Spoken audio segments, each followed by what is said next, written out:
Okay, so in review question 16, we're given a context where the molecules of carbon monoxide, permanent electric dipoles due to the unequal sharing of electrons between the carbon and oxygen atoms. The oxygen, I think, is more electron negative than the carbon, and it collects a greater share of the shared electrons to give it a net negative charge on the oxygen atom. Suppose the carbon monoxide molecule with a horizontal axis in a vertical electric field of strength 15,000 newtons per coulomb. What's the magnitude of the net force and what's the magnitude of the net torque? So I'll just I'll make an assumption again, since we're looking for magnitudes of both the torque and the force. We can assume either direction for the field, so I'll just assume sort of an upward uniform electric field. So I'm drawing these roughly equally spaced field lines that are upward. And if it's an upward electric field, the positive charge would feel, the carbon atom would feel an upward force, the oxygen atom would feel a force in the opposite direction of the field. Since they both have the same magnitude of the charge and they're in the same field, they also will experience the same force. So I'll try to draw that on the left. So F is equal to Q times E. So if Q is positive, F and E are in the same direction. If Q is negative, F and E are in opposite directions.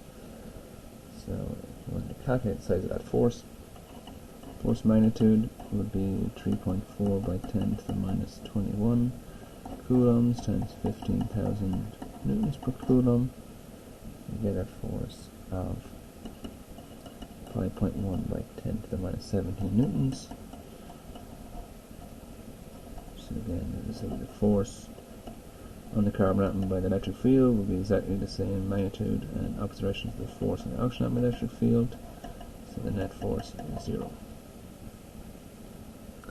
But the force, the net torque that's on the system is not 0. So in this particular case,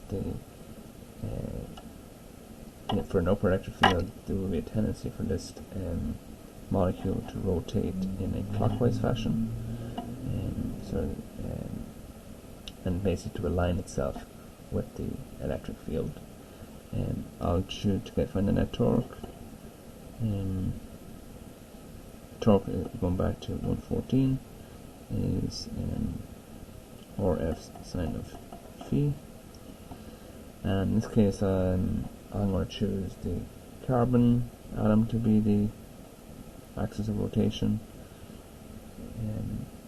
So then I can basically, the force that's exerted on the carbon atom is will result in a 0 torque. So then I can do the torque, and net torque is just going to be the torque exerted on the oxygen atom with this axis. So it's that R times F. These are already perpendicular, so the sine of 90 is 1.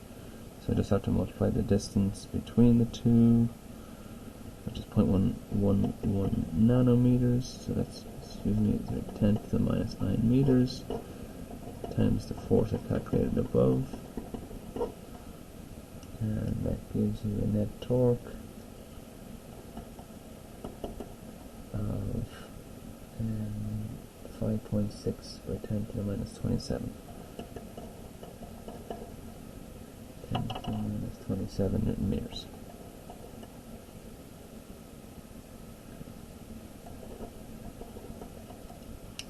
Okay. So you should address both. You will get the same answer if you pick the axis of rotation at the oxygen atom.